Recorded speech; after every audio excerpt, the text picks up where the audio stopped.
तो आज मैं आपको एक अनोखी रहस्यमय कहानी सुनाऊंगा। अगर आप चैनल पर नए हैं तो अभी सब्सक्राइब कर ले तथा कहानी पूरा देखें। अंत में एक अनोखा रहस्य छुपा है। धन्यवाद। तो सुनिए। प्राचीन समय की बात है। उज्जैन के निकट एक छोटा सा गांव था जहां केशव नाम का एक चित्रकार रहता था। केशव के पास बचपन से ही बोलने की शक्ति न बड़ी थी। वह मूक था। उसकी दुनिया केवल रंगों और रेखाओं तक सीमित थी। वह महादेव का इतना अनन्य भक्त था कि वह हर दिन मंदिर की दीवारों पर महादेव के विभिन्न रूपों के चित्र बनाता था। गांव के लोग उसे मूक भक्त कहकर पुकारते थे। गांव के मंदिर में एक बहुत ही विद्वान और धनी मुख्य पुजारी थे, जिन्हें अपनी शुद्ध संस्कृत और स्पष्ट उच्चारण पर बहुत गर्व था। वे अक्सर केशव को दीवारों पर चित्र बनाते देख झिड़क देते और कहते, अरे ओ मूक, तू क्या महादेव की सेवा करेगा? तू तो उनके नाम का एक मंत्र भी स्पष्ट नहीं बोल सकता। महादेव को पाने के लिए वेदों का सस्वर पाठ और मंत्रों की शक्ति चाहिए, ये रंग रोगन नहीं। केशव उनकी बातें सुनकर मुस्कुरा देता और अपना सिर झुकाकर फिर से महादेव की जटाओं में गंगा की लहरें बनाने में जुट जाता। एक बार गांव में भीषण सूखा पड़ा। खेतों की मिट्टी बड़ी फटने लगी और पशु पक्षी प्यास से मरने लगे। मुख्य पुजारी ने घोषणा की कि वे एक भव्य पर्जन्य यज्ञ करेंगे और अपनी मंत्र शक्ति से इंद्र देव और महादेव को प्रसन्न कर वर्षा करवाएंगे। यज्ञ शुरू हुआ। 9 दिनों तक भारी मंत्रोच्चार हुआ। कीमती घी और सामग्री अग्नि में स्वाहा की गई, लेकिन आकाश में एक भी बादल नहीं दिखा। पुजारी का अहंकार टूटने लगा। उधर केशव गांव की प्यास देखकर व्याकुल हो उठा। उसने अपनी कूची उठाए और मंदिर के पीछे की एक सूखी और वीरान चट्टान पर महादेव का एक अद्भुत चित्र बनाना शुरू किया। उसने महादेव को नीलकंठ के रूप में चित्रित किया, लेकिन इस बार उनके मुख पर वैराग्य नहीं, बल्कि करुणा के आंसू थे। केशव ने अपनी पूरी आत्मा उस चित्र में झोंक दी।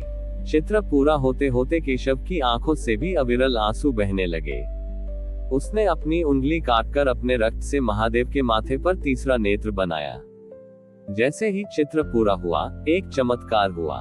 पत्थर पर बना वह चित्र जीवंत हो उठा।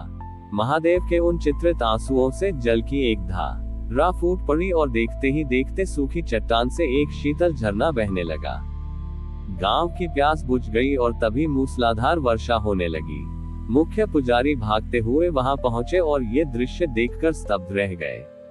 उन्होंने देखा कि महादेव स्वयं उस झरने के पास खड़े थे। पुजारी ने कांपते हुए पूछा, प्रभु, मैंने 9 दिनों तक शुद्ध मंत्रों से आपको पुकारा, पर आपने इस मूक चित्रकार की कला को क्यों चुना? महादेव ने बड़े प्रेम से कहा, ग्रेटर देन पुजारी, तुम्हारे मंत्रों में शब्द तो थे पर संवेदना नहीं थी, सुर तो थे पर समर्पण नहीं था। केशव ने मंत्र नहीं बोले, लेकिन इसकी मौन कूची ने मेरे हृदय को पुकारा है। मैं शब्दों के उच्चारण में नहीं, भावों की गहराई में बसता हूँ। इसकी मौन प्रार्थना तुम्हारे हजारों मंत्रों से अधिक मुखर थी। ग्रेटर देन पुजारी का अहंकार समाप्त हो गया। उन्होंने केशव के हाथ चूम लिए और स्वीकार किया कि ईश्वर भाषा के नहीं, प्रेम के भूखे हैं। वह चट्टान आज भी चित्रेश्वर महादेव के नाम से पूजी जाती है, जहां से निरंतर जल की धारा बहती रहती बड़ी है। केशव की इस दिव्य कला और महादेव के साक्षात दर्शन के बाद गांव का सूखा तो समाप्त हो गया, लेकिन केशव के जीवन में एक और परीक्षा आनी शेष थी।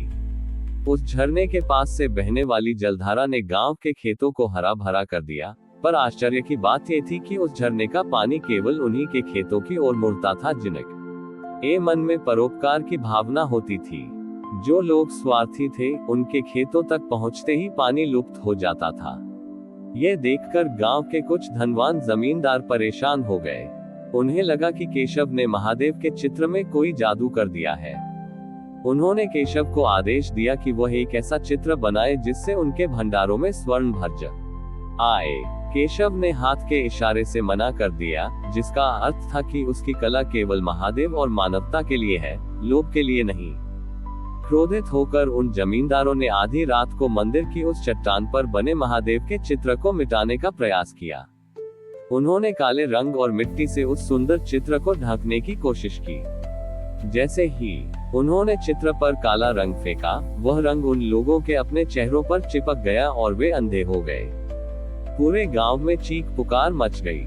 अगली सुबह जब केशव मंदिर पहुंचा, तो उसने देखा कि महादेव का चित्र मैला हो चुका है और अपराधी जमींदार वही जमीन पर तड़प रहे हैं।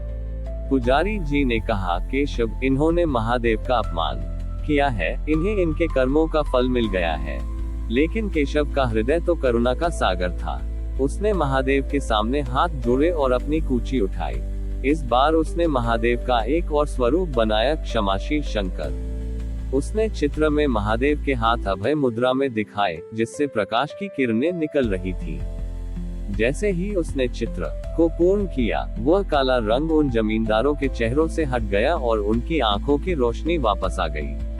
वे जमींदार केशव के चरणों में गिर पड़े। तब एक चमत्कार और हुआ। केशव, जो जन्म से मूक था, उसके कंठ से पहली बार ध्वनि निकली। उसने केवल एक शब्द कहा, शिव।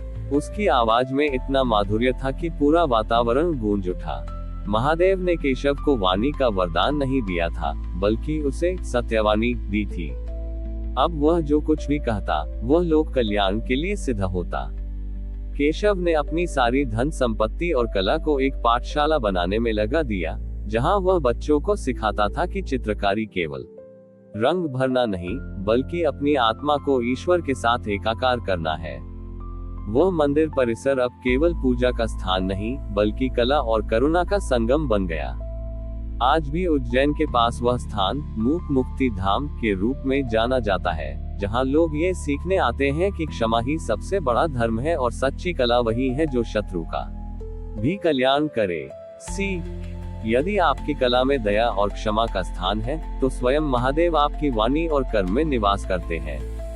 हमारी और भी आध्यात्मिक एवं अनोखी कहानियां देखने के लिए हमारे चैनल पर जाएं तथा धार्मिक एवं पौराणिक अनोखी कहानियां हमारे चैनल पर है। कृपया जाके देखें तथा हमारे चैनल को सब्सक्राइब करके रखें और वीडियो लाइक जरूर करें। धन्यवाद।